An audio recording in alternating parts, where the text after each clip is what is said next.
আমার ভাইয়া আজকে এই যে এই মিক্স চকলেট মিল্কশেক বানিয়েছে। আপনারাও ট্রাই করবেন আশা করি।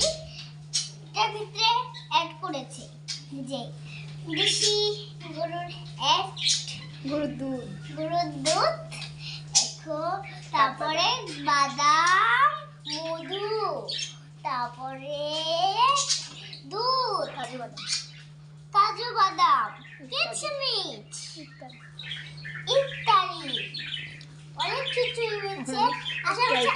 এখন আমি ট্রাই করবো। বিসমিল্লাহির রহমানির রহিম। দারুণ মজা হয়েছে ভাইয়া, থ্যাংক ইউ। আল্লাহ হাফেজ।